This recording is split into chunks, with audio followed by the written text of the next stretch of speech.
വാടി നമുക്ക് പോയി ഭക്ഷണം കഴിക്കാം. അതെ, ചാക്കന്റെ വീട്ടുകാര് ഭക്ഷണം കഴിക്കണേക്കാളും മുന്നേ ഇരിക്കാനാവും. അങ്കിളെ, ഇതെന്റെ ചേച്ചിയുടെ കല്യാണ, ഇതെന്റെ അച്ഛന്റെ കാശ, ഞങ്ങളെപ്പോ വേണേലും കഴിക്കും. അങ്കിള് വാ മൂടി. ഭക്ഷണം കഴിക്കാൻ വാന്ന് പറയായിരുന്നു. പെണ്ണിന്റെ ജ്യൂസ് ഞാൻ കൊണ്ടുവരാം. ഹലോ, പെണ്ണിന്റെ രീതിയെന്ന് വിചാരിച്ചിട്ട് എല്ലാ ജോലി ഞാൻ എടുക്കണമെന്നാണോ? ഒന്ന് പാവം പോലെ ഇരുന്നാ പിന്നെ എല്ലാം കൂടെ എന്റെ തലയോട്ടാ.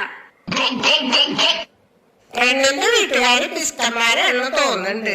കണ്ടില്ല, തീരെ ആർഭാടല്ല. അമ്മായി, ഞാൻ പെണ്ണിന്റെ അനിയത്തിയാ. നിങ്ങൾ പറയുന്നത് എനിക്ക് ഇവിടെ കേക്കുണ്ട്. നിങ്ങൾ കുറച്ചപ്പുറത്ത് മാറി ഇരുന്ന് പറഞ്ഞോ. അവിടെ കുറെ കൂടെ അമ്മായിമാരുണ്ട്. അവരുടെ കൂടെ ഇരുന്ന് പറയുകയാണെങ്കിൽ നിങ്ങൾക്ക് ഇതിലും കൂടുതൽ കണ്ടന്റ് കിട്ടും. ചെല്ലേ, ആ മൂലയില് പോയിരുന്നോ? അടുത്ത കല്യാണം അടുത്ത 16 എന്ത്? ചുമ്മാ ചെവി കേൾക്കാൻ ഞാൻ നന്നായി.